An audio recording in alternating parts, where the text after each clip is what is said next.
pari, faleminderit gjithë komunitetit këtu të pranishëm të biznesit vogël, kryetarëve të disa shoqatave të këtij aksi vital për ekonominë shqiptare dhe pa dashur t'ju marr shumë nga koha që ju falenderoj që e kaloni sot me ne në këtë paraditë të fundjavës, dëshiroj që të vë theksin mbi faktin se në thelb ky përveç se një debat për ekonominë, është një debat për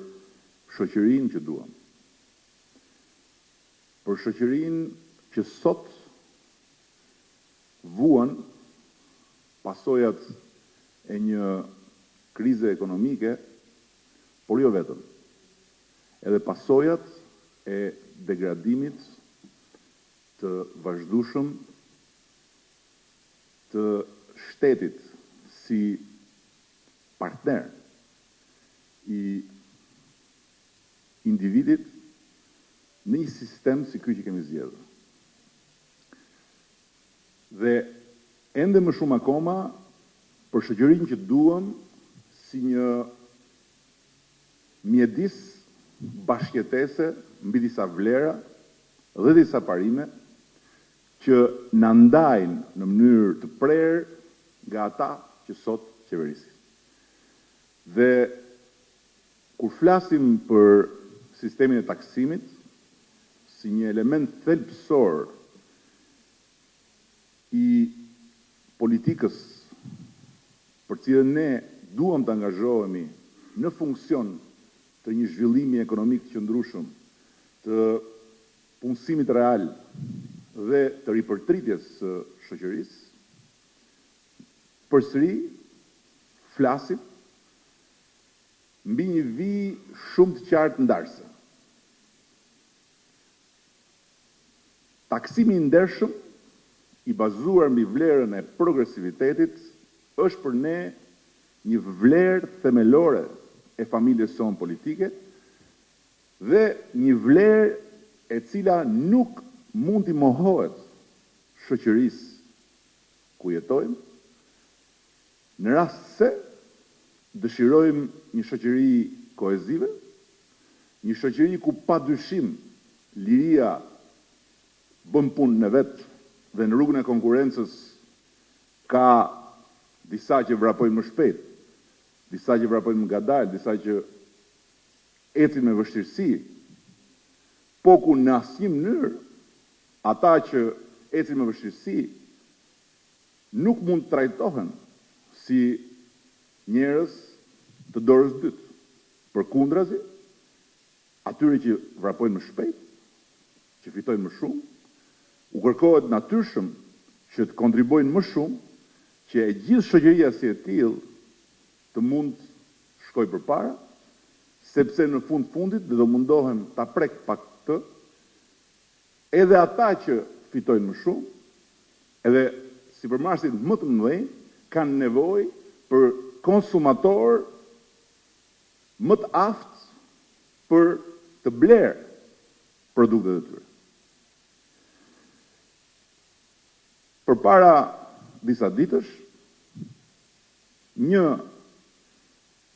i ashtu quajtur biznesmen i vogël, po në fakt jam absolutisht dakord me përcaktimin që bëri Ivan Gjushi për biznesin e vogël, pronar i një lokali kafene në Tiranë, u gjobit me 95 milion lekë. 3 milion lekë për tryezë.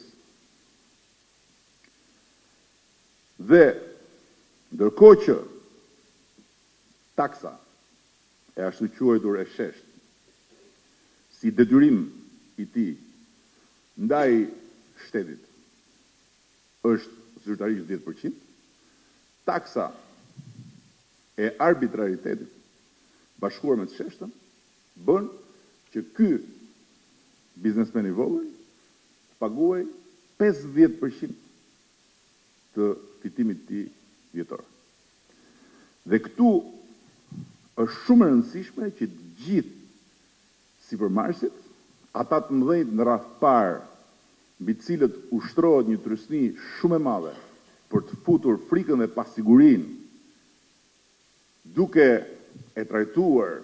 vlerën e progresivitetit si kërcënim për fitimin e tyre, të bëjnë llogarinë me politikën që ne propozojmë, jo bazuar thjesht tek çka shkruhet në letër, si taksë e shesh 10%, por bazuar dhe te disa taksa të tjera që nuk janë të shkruar në letër, por që në fund ditës rëndojnë qoftë xhepin e tyre, qoftë edhe perspektivën e biznesit të tyre. Taksa e korrupsionit, e cila është para e derdhur drejt për drejt mbi taksën e shesht, por që në llogarinë e fundvitit për çdo biznes është para e nxjerr jashtë llogarisë kompanisë, taksa e kohës, që është zvarritje e vazhdueshme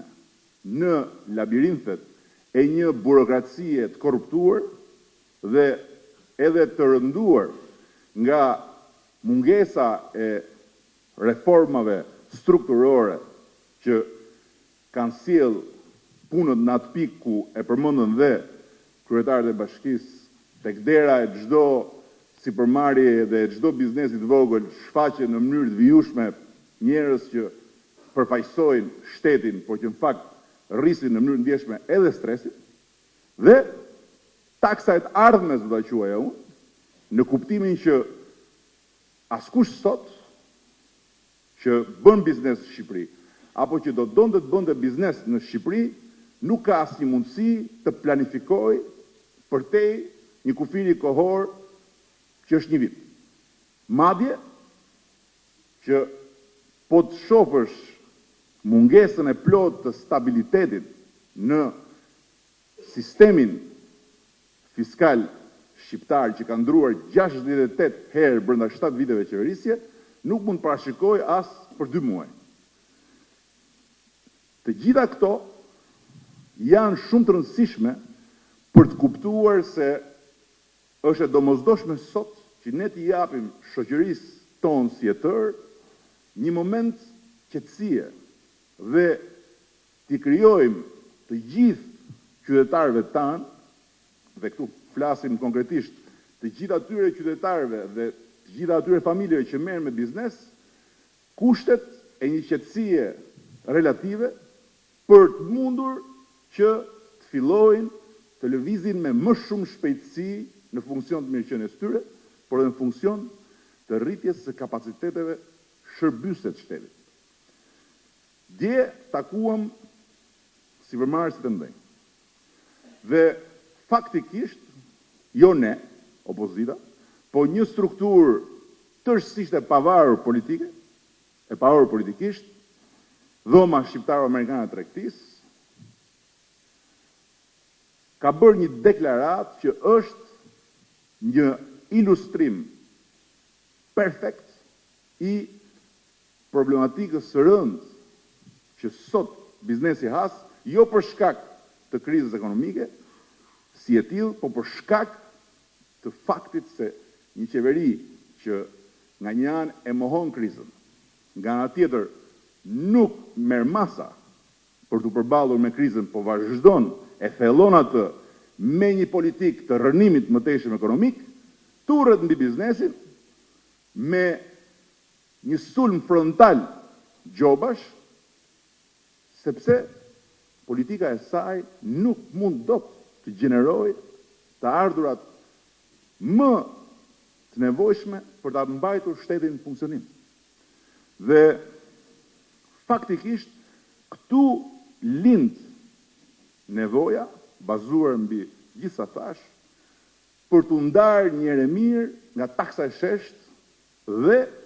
për të ngritur gjithë sistemin e funksionimit të marrëdhënieve mes individit sipërmarrës dhe shtetit si regulator dhe si shërbëtor mbi bazën e taksimit ndershëm. Ne duam një taksim ndershëm pikërisht sepse ne besojmë që është koha që t'i japim frymarrje në radhë të parë asaj pjese të shoqërisë, shtresa e mesme kur flasim për ata që janë të punësuar në shtet në radhë të parë dhe sipërmarrja e vogël, biznesi i vogël nga ana tjetër, që nën barrën e taksës sheshtë po asfiksohen. Dhe nga ana tjetër, për të vendosur rrugtimin tonë të përbashkët për mëtej, një themel në fundit moral. Është e pamundur që lokali Rinia këtu në Elbasan paguaj taksa më shumë se hotel Sheraton në Tiranë. Po ende më e pamundur është që një furbuke në Kala të paguaj taksa më shumë se Kurumi. Ky është realiteti sot. Sepse thuhet që taksa e sheshtë 10% për gjithë njësoj, por 10% i një të ardhure me cilën mbahet fryma gjallë është shumë më tepër se sa 10% i një mali të ardhurash, një korporate apo një kompanie madhe. Dhe nga ana tjetër është jashtëzakonisht shumë e rëndësishme që të kuptohet nga të gjithë ajo që për ne është themelore në këtë përpjekje. Biznesi i vogël nuk është thjesht një burim shumë i vogël i të ardhurave për shtetin. Si thot ministri i financave të Saliut, që s'ka një problem se 0.5% e të ardhurave në buxhet vijnë nga ky biznes. Biznesi i vogël është motori i ekonomisë një vendi në funksion të punësimit dhe të mirëqenies së gjithë atyre familjeve apo individëve që përmes këtij biznesi kanë një punë dhe çojnë në shtëpi disa para.